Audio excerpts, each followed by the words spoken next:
Bueno, yo comienzo por algo que siempre le recomiendo a todos los profesionales de adultos. Yo soy una médica que trabaja en un hospital, no sé si conocen la ciudad de La Plata. La ciudad de La Plata tiene una serie de hospitales que atienden tanto a la población que vive cerca como responde también recibiendo a pacientes que vienen del interior de la provincia. Desde hace ya 20 años que surge la inquietud, en realidad en un hospital muy grande de La Plata, que seguramente han escuchado, es el Sor María Ludovica, que ve por esta buena nueva, que era el aumento de la sobrevida de todos los pacientes con fibrosis quística, y también los médicos teníamos que ir en paralelo a esa nueva realidad. Es decir, teníamos que empezar a capacitarnos, a aprender, primero escuchar. A mí me gusta escuchar mucho a los papás y a los pediatras y a los pacientes cuando los recibo por primera vez, porque en realidad nos enseñan ustedes muchas cosas de todo este camino que no ha sido fácil.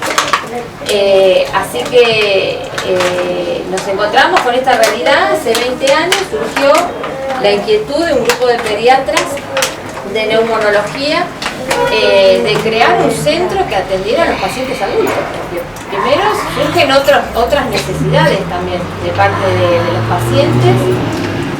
Siempre hablamos de que queremos que sus hijos sean hijos independientes y que eso también implica nuevos desafíos. Así que, bueno, en esa oportunidad, allá en la ciudad de La Plata, había una doctora que posiblemente muchos por ahí la han escuchado nombrar, que es la doctora Mimi Graneros, que lo que hizo es ella acercarse al hospital de niños y semanalmente iba conociendo a todos aquellos pacientes que, como tu nombre, Marta. Como Marta nos contaba, cuando llegaban a los 15, 16 años, estaban ya en una etapa de transición, de dejar el hospital de niños, de soltar la mano del pediatra y de formar un grupo, como habían aprendido a tratar esta enfermedad los pediatras, es formando un grupo, o sea, sumando toda una serie de conocimientos que iban desde la enfermera, desde la secretaria que los recibe a ustedes, que les da los turnos, que muchas veces papás tienen, o un paciente tiene un turno para tal fecha, pero por ahí lo tiene que adelantar, por ahí, bueno, ahí es importante también la atención, así que todo tiene que funcionar, desde la secretaria que los reciba, que es la que levanta el teléfono, hasta la enfermera que tiene que asesorar sobre cómo se debe mantener la higiene, los distintos elementos que utilizan y por supuesto en esto encabezando los neumonólogos y después se van sumando otros profesionales. En mi caso ustedes saben que es muy frecuente la asociación que tiene la enfermedad respiratoria con la enfermedad del páncreas. La enfermedad del páncreas va a interferir en una buena absorción de todos esos nutrientes que sus hijos necesitan para crecer. Y tenemos alternativas, o sea, esa insuficiencia pancreática también desde la década del 60, hoy lo estábamos hablando recién en la puerta, surge la posibilidad de que esas enzimas que no produce el páncreas podían recibirlas en vía oral, en dosis suficientes, que también, esto hablábamos, primero había más bajitas y después cuando los pacientes se fueron haciendo más grandes, se necesitaron mayores concentraciones en esas cápsulas para poder cubrir las necesidades nutricionales. Así que a eso se suma también la nutrición. En realidad uno cuando habla de los pilares de este tratamiento, uno nombra el gran avance que ha sido los antibióticos, que nos ha permitido tratar y combatir muchas de las infecciones tan severas en estos pacientes. El otro gran bastión ha sido la kinesiología, y ahí sí, por supuesto, ustedes han tenido junto con sus hijos lo que implica la constancia en este tipo de terapias y la nutrición. O sea, los tres elementos, los antibióticos, la kinesiología y la nutrición, permitieron esto, que la sobrevida fuera en aumento. Si uno se va a países como Estados Unidos, que son un poquito más prolijitos con los números que nosotros, la mitad de la población con fibrosis quística es adulta en Estados Unidos. Y el otro pronóstico es que todo niño que nació en el año 2000 va a tener una sobrevida de promedio de 50 años. Entonces, esto que es importante entonces empezar nosotros como médicos a informar la necesidad de que esta transición tenía que formarse grupos de atención de pacientes adultos, como ya les decía, aprendiendo de cómo estaban trabajando los pediatras. Es decir, incorporar todos aquellos profesionales que había en la pediatría, incorporarlos a los nuevos grupos de adultos. Bueno, en mi hospital hace ya 20 años que comenzaron. Primero la neumonóloga, en su momento la kinesióloga, había una doctora clínica en su oportunidad. Ellos tres fueron los que un poquito a remo, porque la incorporación de otros profesionales, en mi caso yo estaba terminando de hacer la residencia, muchos años fueron trabajos con lo que se llama ad honorem, que íbamos colaborando hasta que, bueno, de a poquito pudimos formar parte en forma estable del equipo. Y bueno, ya contamos con 81 pacientes. Nosotros en la unidad tenemos la atención, 3 veces por semana se atiende a los pacientes. El paciente se lo cita en un consultorio, de acuerdo a la bacteriología, eso seguramente pasará lo mismo acá, de acuerdo a la bacteriología es que se cita a determinados grupos de pacientes. Entonces el paciente se lo cita a una determinada hora, lo evalúa el neumólogo, le realiza la espirometría, se toma la muestra del cultivo de la flema, del esputo, para llevar al laboratorio del hospital donde se realiza su análisis, y después van a continuar viendo los otros profesionales, la kinesióloga, el psicólogo, la nutricionista y la gastroenteróloga, ¿sí? Así que en función de eso, anualmente esto está protocolizado, en el sentido de que se piden determinados estudios para evaluar esto. Yo en mi caso, como gastroenteróloga, tendré que evaluar el funcionamiento de ese páncreas, definir. Es un adulto que necesita enzimas, ya venía con esas enzimas, por eso yo le decía, yo escucho a los pacientes porque aprendo de ellos, cómo empezaron a tomar esas enzimas, cómo aprendieron a tomar, cómo mamá empezó a darles esas enzimas, por eso me acordaba de lo que me contaba la experiencia de la señora.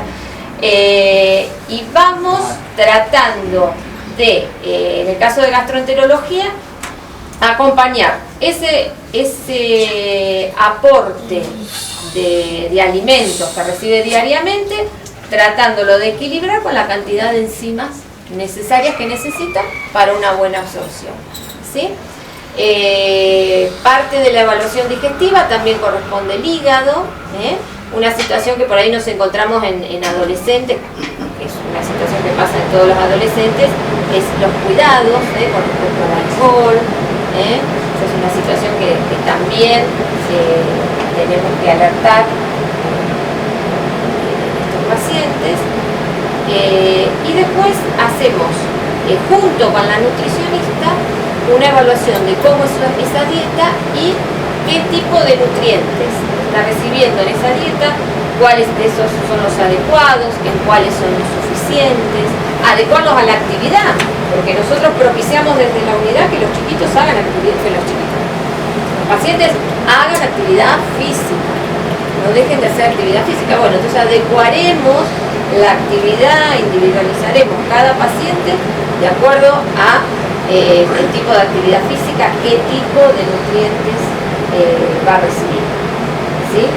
En la adolescencia es una situación que a veces también es problemática, con respecto a la adherencia. Hay determinados medicamentos que por ahí, o determinados ejercicios que tienen que hacer con la kinesiología, que les cuesta, bueno, adherirse más, en otros no tanto. Bueno, algunos con el tema de la alimentación, la comida chatarra llega a todas partes, y bueno, entonces hay que trabajarlo, y tratamos en lo posible de ir también un poquito que mamá y papá vayan quedando fuera del consultorio y ir en ese paciente que ya se va a convertir en un adulto, que vaya asumiendo la responsabilidad. Yo hay muchos que vienen con novia y digo, pero venís con novia pero todavía no sabes cocinar. Digo, ¿cómo? Todavía cocina mamá en casa. Bueno, son todas situaciones que se van charlando para de esa manera tratar de que ese paciente pueda tener una buena adherencia al tratamiento. No sé si alguno me quería hacer una pregunta. Entonces, todo el revestimiento de la boca de tu nene es, al ponerse en contacto con esos granulitos, produce llagas muy dolorosas, que hasta muchas veces pueden producir lo que me contaba recién la miró de allá la mamá, de lo que me contaba. Y cuando se lastiman tanto, después, claro, se rechazan comer o comer cualquier otro alimento por miedo por el recuerdo que produjo el tipo de lesión. El tiempo para dar la enzima y el tiempo para darle la comida. ¿Antes o durante? ¿Cómo es? En este momento lo más indicado es darlo en el momento de comer. Porque es cierto, en algunas situaciones muchos pacientes nos referían que 30 minutos antes le indicaban de tomar la enzima. En este momento, por lo menos porque eso se ha analizado, lo que dice la bibliografía médica, aconseja al comienzo, o sea, introducir la cápsula, agarrar la cápsula y comenzar a comer. Y pues ya les digo, en el caso de nuestros pacientes, muchas veces para un almuerzo por ahí tienen que tomar 6 cápsulas. Entonces le decimos, no tomes las 6 cápsulas al comienzo, toman 3 al principio y 3 a mitad de Para fraccionar la cantidad. Nunca al final. Yo siempre digo, yo quiero que el alimento se convierta en Jorge, en Gustavo, en Mariel, en aquel que va a tomar y no que me termine en el inodoro. Cuando uno ve la caja que se pega al inodoro, maloliente, todo con gotitas de aceite. A veces los pacientes dicen, ven gotitas de aceite. Bueno, eso implica que hay mala absorción de grasas, de aceites. Entonces, acá lo que importante es adecuarlo. Es cierto, hay pacientes que yo tengo que toman un solo comprimido. No sabía que... Y hay pacientes que toman 4, hay pacientes que toman 6. Entonces acá lo que es importante es trabajar con la nutricionista, conocer, hacer lo que se llama un registro. No sé si por ahí algún papá, el pediatra le ha pedido un registro de 3 días. Entonces, en este caso nosotros los adultos anotan todos los alimentos que consumen en el desayuno, a media mañana, si hacen alguna colación, bueno, así hasta llegar al momento de la cena. Entonces, ahora hay software, vieron que para todo, ahora todo informático, bueno, toda esa información, ese alimento termina convertido, o sea, nosotros yo acá les había traído algunas imágenes, pero todo lo que vemos, los distintos alimentos, para nosotros todos estos alimentos son químicos. Esos 3 grandes químicos tienen que ver con las proteínas, tienen que ver con las grasas y tienen que ver con los hidratos de carbono. Imaginemos un plato de fideos, alimento rico en hidratos de carbono. Un bife de chorizo, alimento rico en proteínas. ¿Sí?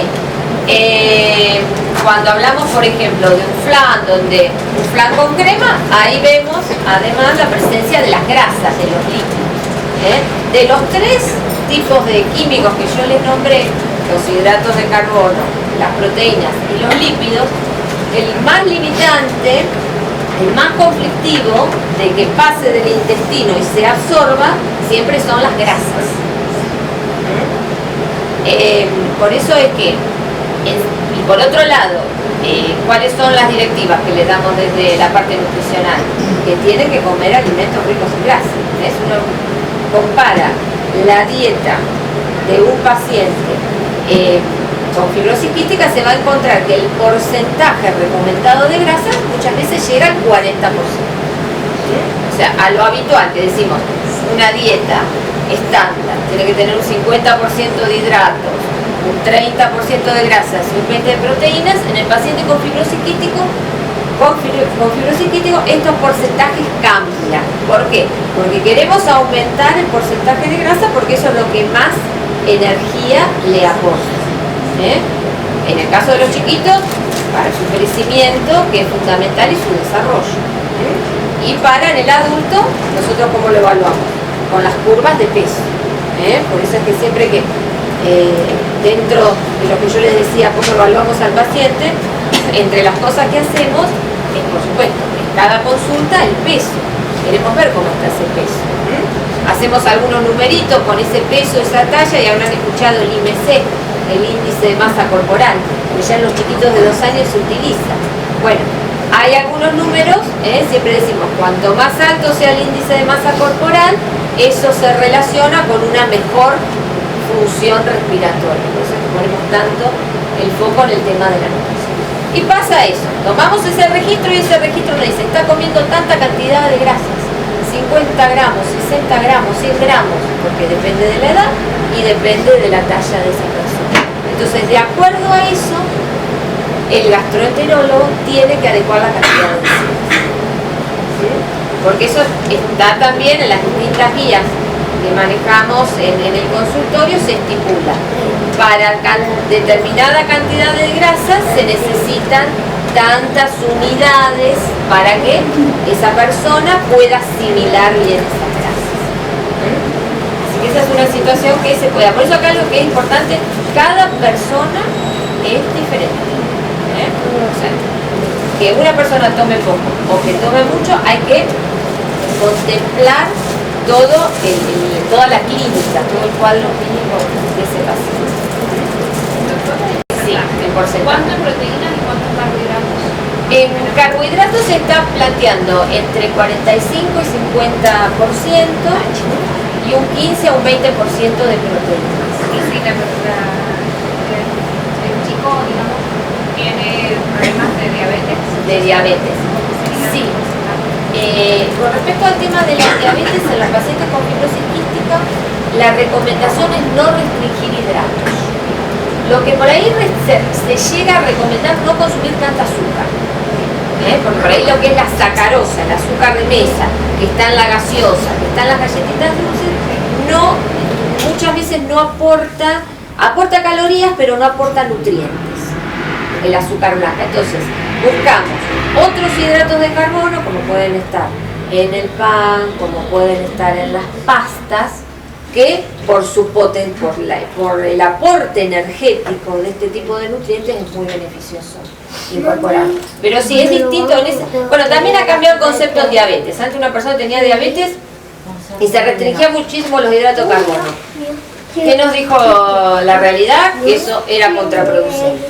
Y en el paciente con fibrosis quística, nosotros por ejemplo en la unidad, habitualmente la mayoría de los pacientes que nosotros recibimos ya desde los 10 años comienzan con lo que se llama la prueba de tolerancia oral a la glucosa. Ese nombre es largo, sí.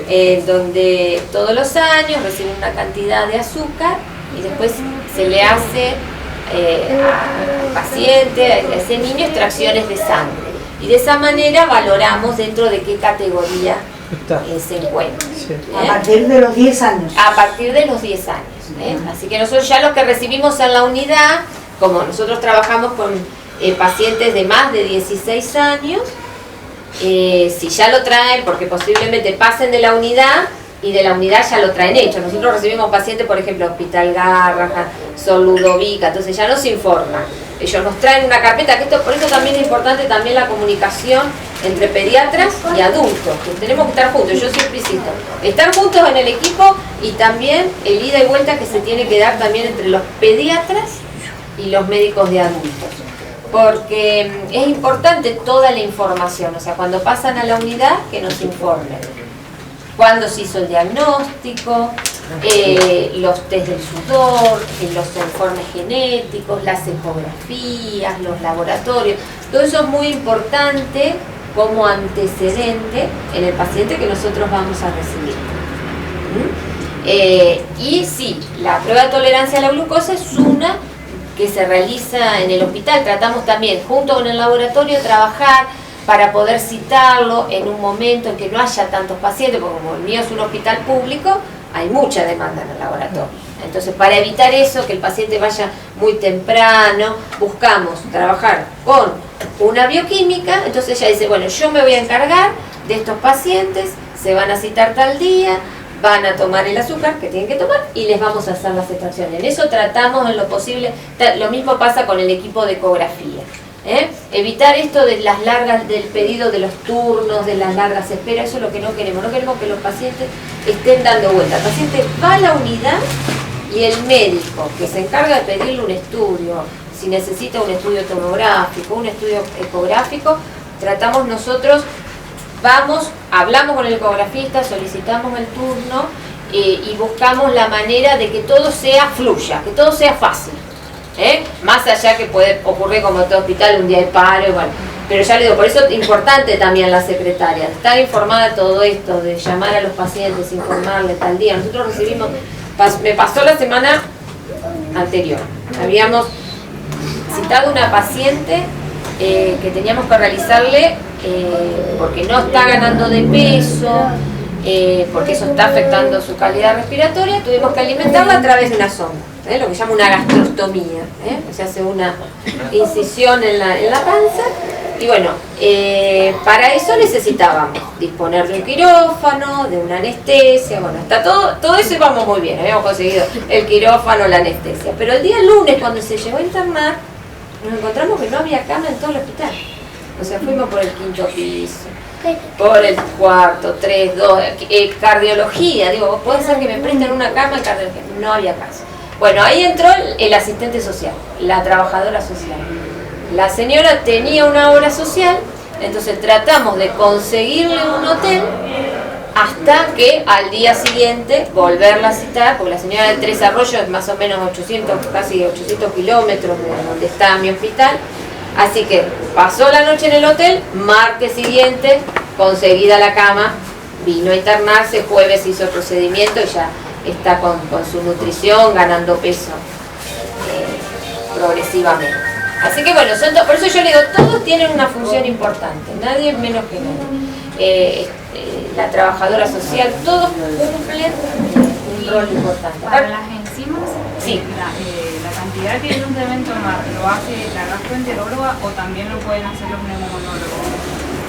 Porque en mi caso, ella la ven los neumonólogos. Los neumonólogos. Sí, muchas veces, en realidad, uno antes de ser neumonólogo, gastroenterólogo, todos los especialistas somos médicos clínicos. Generalmente la mayoría hemos realizado residencias y hemos tenido lo que se llama una formación de clínica médica general. Entonces eso nos permite, en muchos casos, nosotros por ejemplo, en nuestra unidad, uno de los dos neumonólogos, uno de ellos además es clínico. Además de neumonólogo. Así que todo lo que es manejo de diabetes está a su cargo también. En el caso ya les digo, siguiendo, si se rige, digamos, conociendo los límites mínimos, máximos, vieron que con las enzimas hay que ser cuidadoso con respecto a la dosis, porque poca dosis, como les decía, y que afecte el estado nutricional es peligroso, y demasiadas dosis también pueden ser peligrosas. Así que todo eso, digamos, que está establecido, o sea, los médicos, ya sean neumonólogos, si no cuenta con la ayuda de un gastroenterólogo, puede consultar a las distintas guías médicas que lo van a asesorar con respecto a la dosis correcta. Y si tu hijito viene creciendo en peso y en talla correctamente, estaría hablando de una buena indicación. De allí la importancia de que la mami, el papi, la familia esté informado, porque es el informante válido, porque le va a decir, hoy las cacas son más malolientes, claro, hoy las cacas tienen aceite, que claro, todo eso, si uno va a hablar de la caca, no nos gusta, pero sí, pero a ver, a nosotros nos decían en aquel entonces, nos tenemos que hacer especialistas en caca, especialistas en moco, porque además nosotros, el médico nos puede decir desde su escritorio, tiene que tomar tanta cantidad de enzimas, pero ¿quiénes somos las que vemos cada deposición del niño? Somos las mamás. que enseñarle a los niños también, porque ellos mismos se dan Claro, cuenta de muy que algo bien, no está bien. muy bien, Ellos muy te bien. llaman y te dicen, Claro, mira mamá, ¿está bien esto? Claro. Porque ese es mi caso, mi hijo tiene 5 años y él toma las enzimas de que lo diagnosticaron a los 7 meses. Y yo me acostumbré a siempre ir viéndole porque nos costó un montón encontrar la dosis La justa. dosis correcta, claro. Y hoy en día está re bien, pero Claro. él sabe que él tiene que mirar todo, el Claro. moco, la caca, todo. Y Claro, él te exacto. dice, él se conoce él mismo. Yo le hago una consulta. Muchas veces, como la dosis de enzima se la damos en el momento en que va a iniciar la alimentación, Sí. a veces uno le da, por ejemplo, para nosotros para el almuerzo, ella tiene 1 año, le estamos Sí. dando una cápsula entera para el almuerzo, 3/4 Sí. para desayuno y merienda, y cuando toma solo la teta le damos media. Sí. Muchas veces, a la hora del almuerzo o de la cena, suele estar, no sé, seguramente por su carácter, suele estar irritable. Entonces, apenas prueba la comida, no quiere comer más. Y ya le dimos una enzima entera. Entonces, ¿qué consecuencias puede generar ese tipo de cosas? Que ya le hayamos administrado las enzimas y después ella se reniega y no quiera comer. Claro. Sí, eso hay que trabajarlo con el pediatra, porque sí, en ese sentido que la enzima tiene la finalidad de eso, porque puede afectarle en su peso y en su ganancia de peso. No es algo que Eso pase termina, siempre, pero claro, eso termina muchas veces en el tubo digestivo, digamos, y sigue de largo, digamos. Termina muchas veces, muchas veces puede hasta, en algunas situaciones, hasta haber irritación en la cola que está relacionado con esas capsulitas que no cumplieron por ahí la función que tenían que cumplir de digerir y bueno, al pasar por el tubo digestivo. Y otra cosa que pero pasa bueno, también, si pasa esporádicamente no esporádicamente. Y otra cosa que pasa esporádicamente es el otro extremo. Hay veces que se ceba y en vez de estar 40 minutos comiendo, quiere seguir comiendo Quiere después seguir de los comiendo. 40 minutos. Claro. ¿Qué pasa en ese caso? Y en esos casos tenés que agregarle alguna otra cápsula. Por eso yo Sí. decía, si el tiempo se extiende, lo que hacemos es agregar otra cápsula más. No hay problema en darle, por ejemplo, 1/4 de cápsula más a los 40 Claro, minutos. a los 40 minutos. No habría sí. problema. Sí, porque más o menos el tiempo de acción de las enzimas es ese, Ujú. término medio. Bien. Hablan de 30 minutos, 40 minutos. Ujú, sí, sí, Por sí. eso es que cuando, ya les digo, cuando el hábito de comer en esa persona, yo en mi caso lo tomo desde el adulto, pasa, van a un asado y empezamos con la entrada y después viene la parrillada y después viene el postre con helado. Bueno, ahí yo le digo, tenés que dosificar. O sea, si tenés, porque están pasando más de 30, 40 minutos, entonces vas a necesitar que incorporar enzimas. Pues si no, al otro día va a pasar eso. Y no vas a ir al inodoro y te vas a encontrar con una caca blanca. Anterior a la función respiratoria, una de las sospechas es de la presencia de la diabetes. Por eso es tan importante esto, claro, que tratamos nosotros de encontrarlo antes, ¿no? Por eso es este tema que decimos de las pruebas, que pedimos de la tolerancia, porque lo ideal es que muchas veces se hacen más de una extracción porque descubriendo determinadas alteraciones precozmente, podemos ya empezar con insulina y evitar que se vayan sumando otras complicaciones, que se vaya cayendo el peso, la función respiratoria. Entonces eso es algo que se ha ido aprendiendo a medida que los chicos se han sí, son cosas que vamos aprendiendo los médicos más de adultos a medida que nos encontramos con nuevos desafíos. Y todavía no se ha desarrollado, por ejemplo, Sí. entonces eso también son cuestiones que por ahí más que nada a mí como mamá me cuesta guardarlas porque ahorita la mayoría son facilitas de lo mejor y bueno.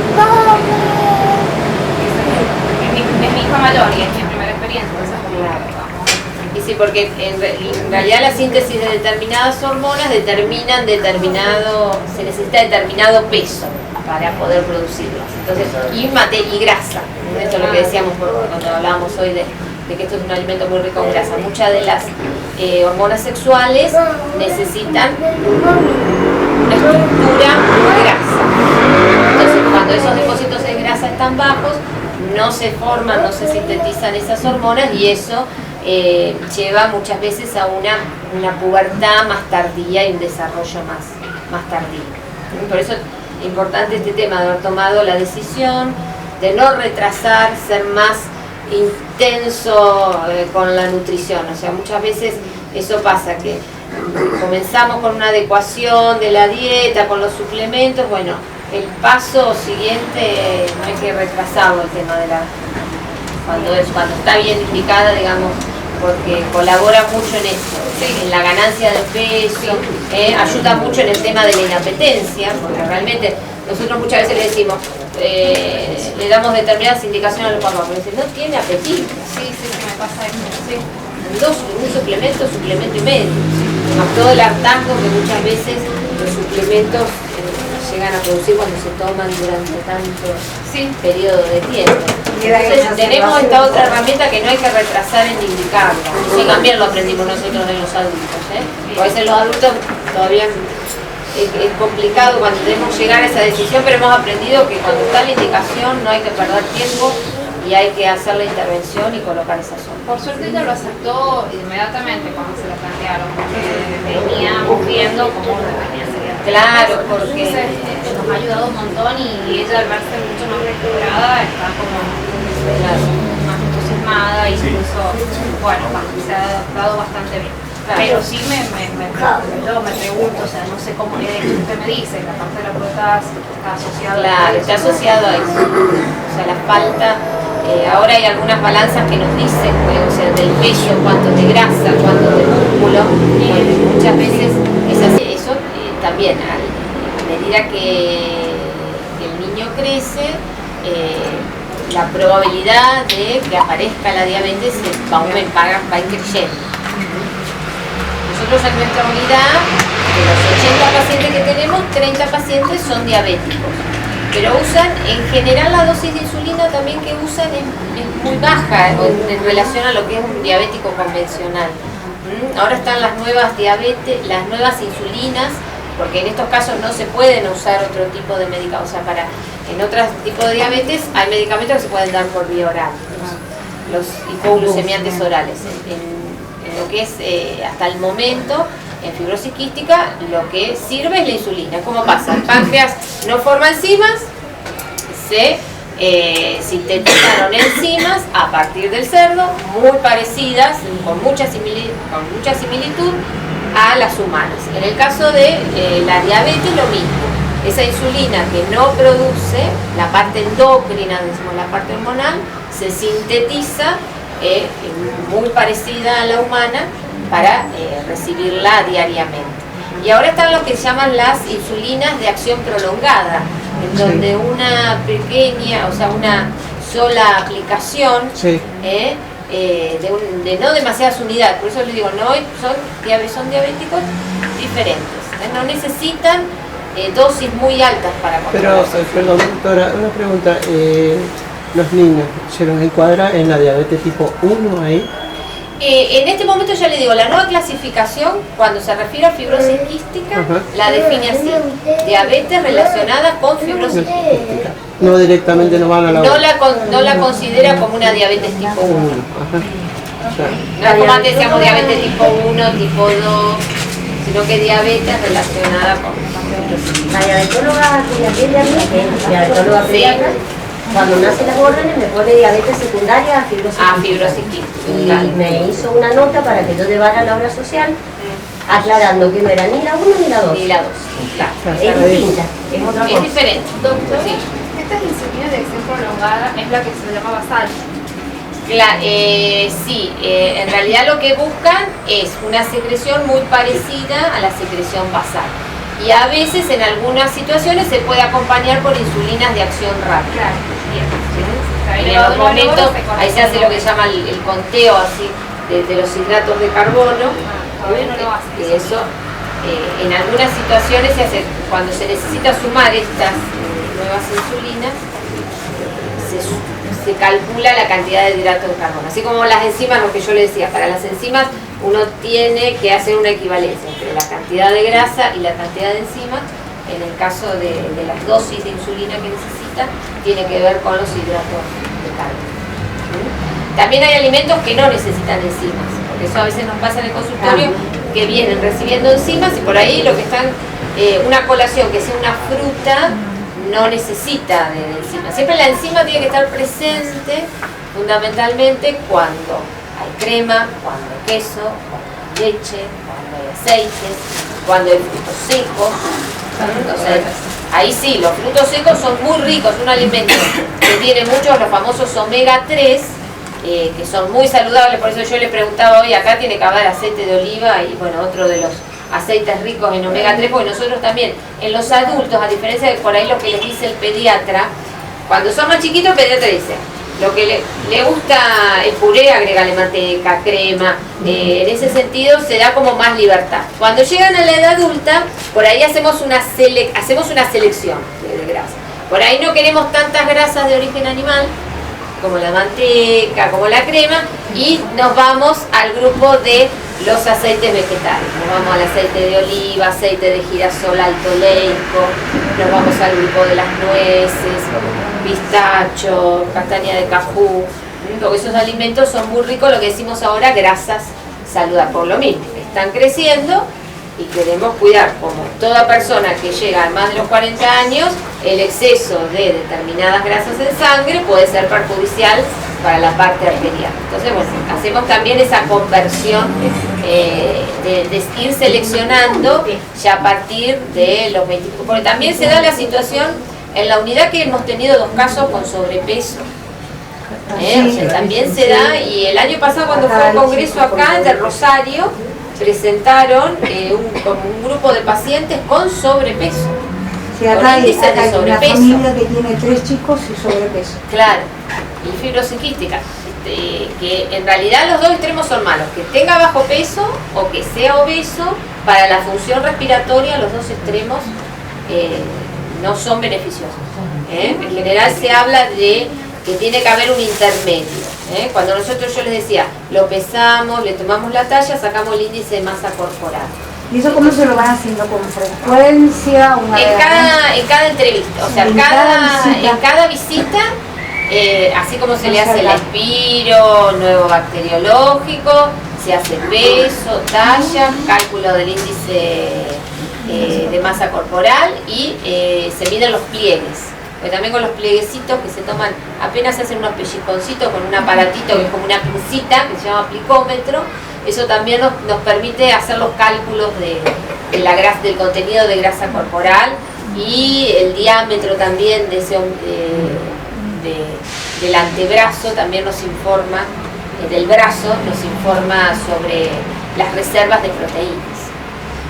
Eso lo tiene que hacer también el pediatra. El pediatra sí, seguramente que lo debe hacer. Es más, ahora los nuevos registros, porque esto también es algo nuevo,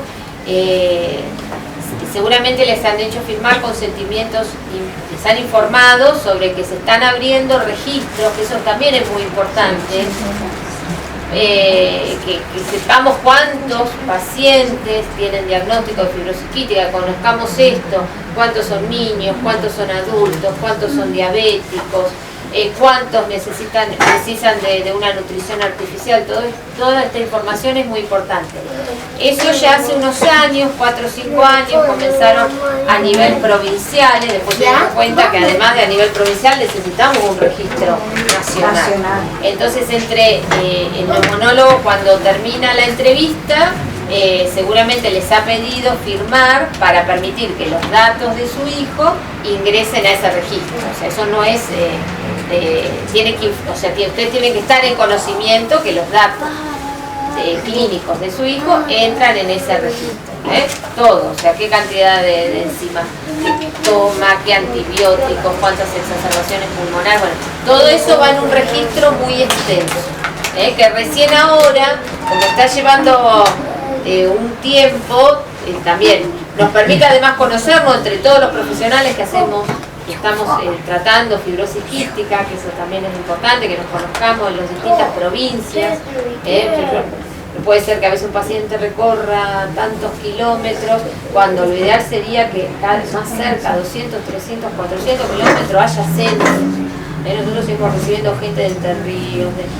Ayer el otro paciente era Santiago del Estero, esta señora Azucena que venía de Santa Fe.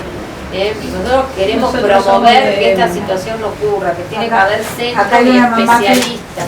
No, que mi nieta, que es la que somos de Santa Cruz. Y se tratan en Buenos Aires. En Buenos Aires, claro, en el GAM. Con una pediatra de soporte que tiene contacto y que ha tenido un poco de conocimiento, pero son 2 pacientes en donde nosotros estamos en Río Gallegos, hay 2 pacientes. Claro. Así que bueno, es difícil. Sí, es muy difícil. Seguramente que hay más, por eso tenemos que todos colaborar para el registro. Claro, sí. Porque cuando nosotros... Es importantísimo. Sí, cuando nosotros hacemos...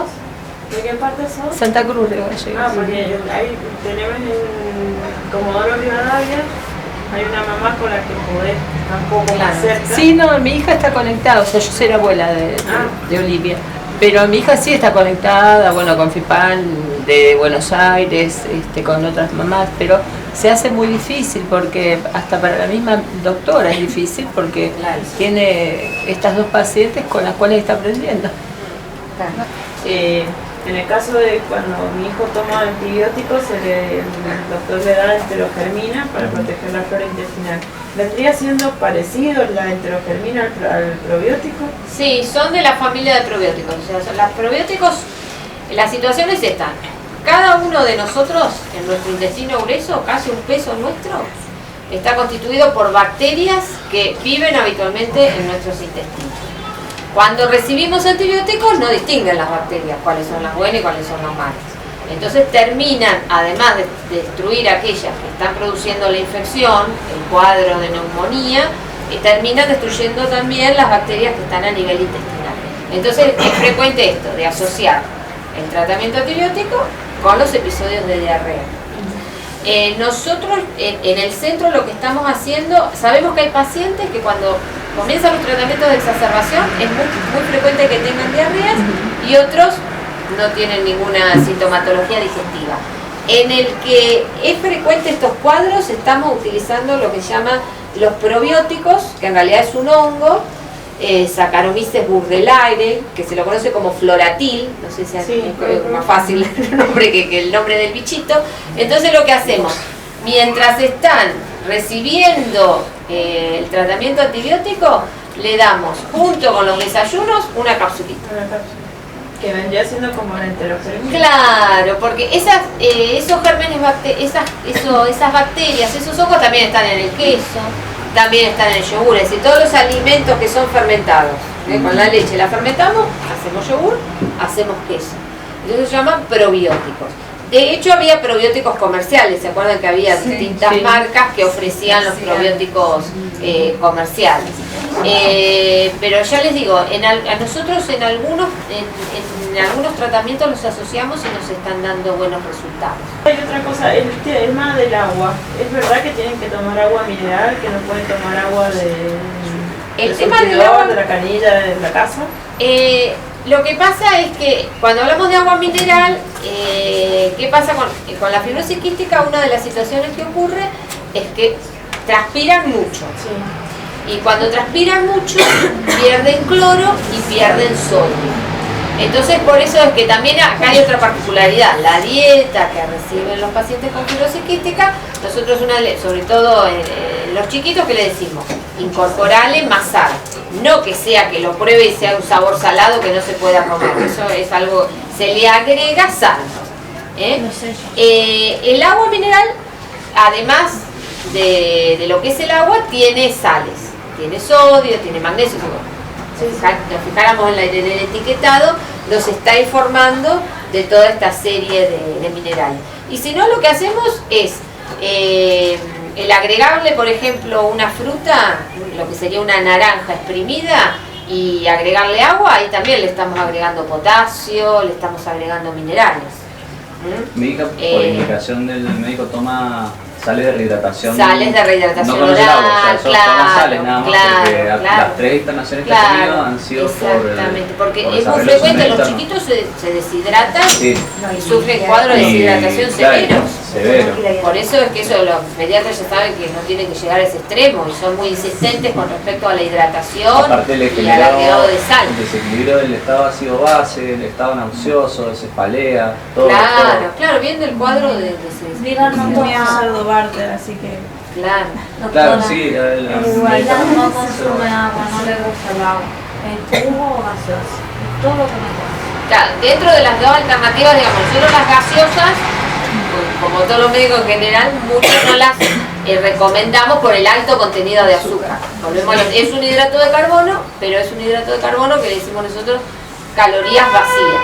Por ahí lo tenés que hablar con el pediatra, pero por ahí la incorporación de licuados frutales, tenés que buscar distintas alternativas y dejarle las gaseosas para el cumpleaños, como digo yo.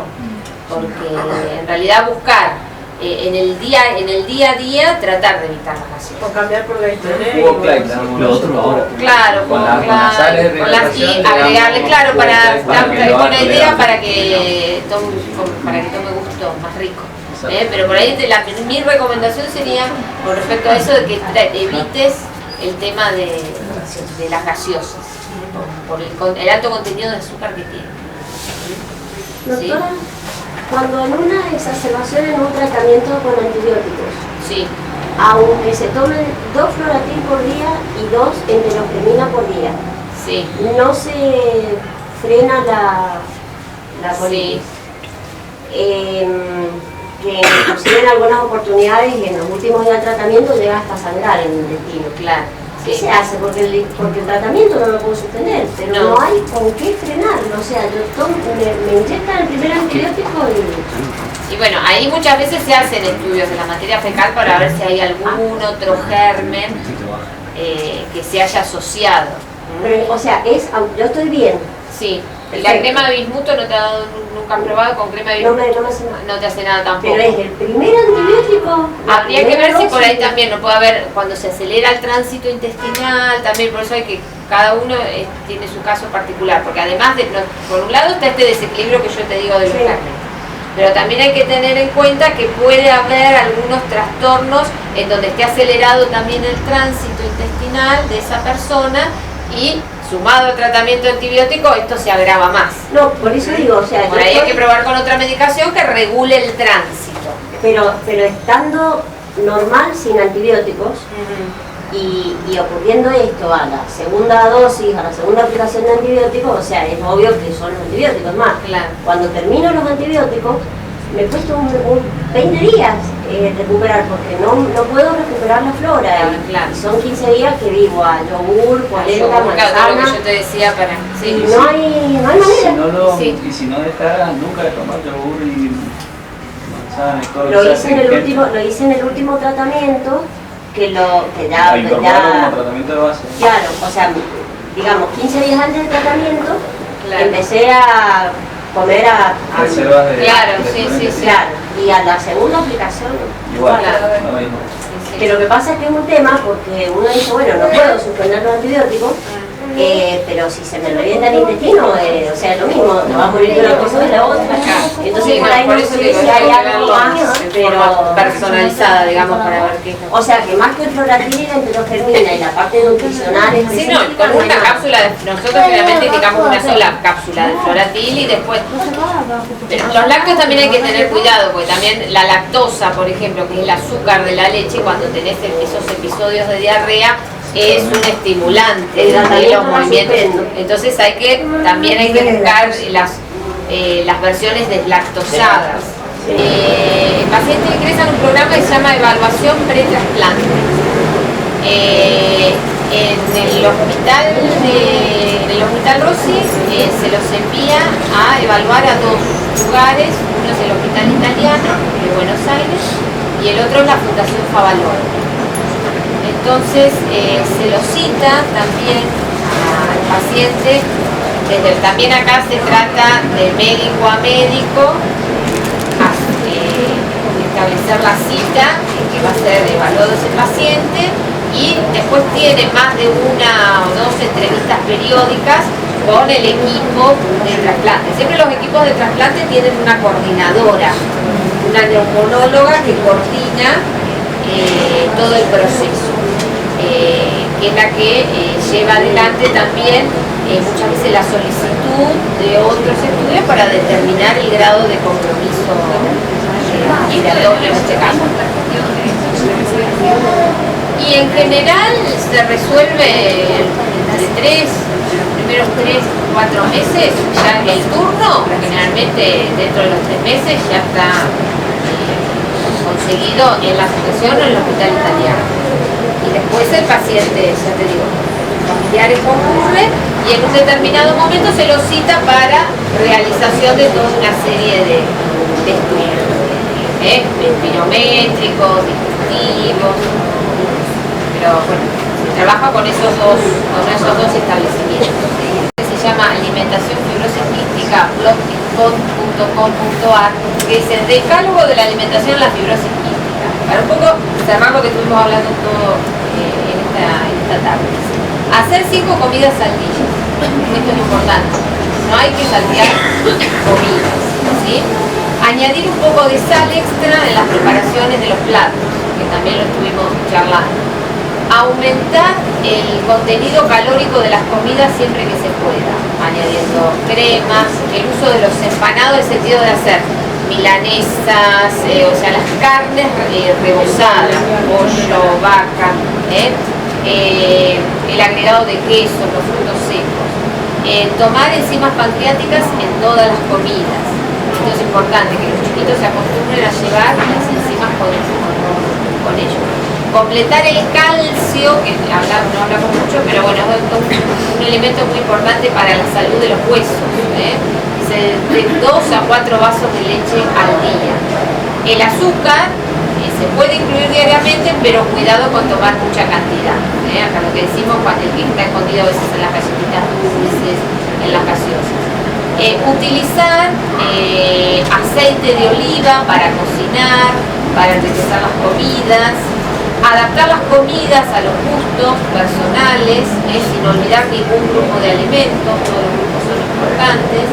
Beber suficiente agua y líquido, lo que comentaba Sol, a lo largo del día. Es importante reponer las claras. Insistimos mucho en hacerlos hacer actividad física, pero previo a la actividad física, 1 hora antes, tienen que hidratarse los chicos, tienen que comer una fruta, algo rico en agua.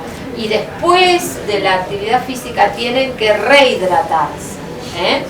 Y por último dice, preparar platos de pequeño tamaño pero con gran contenido nutricional y energético. Sacian menos y aportan más. Y con eso terminaríamos de cerrar por lo menos lo que pudimos abarcar en toda esta tarde.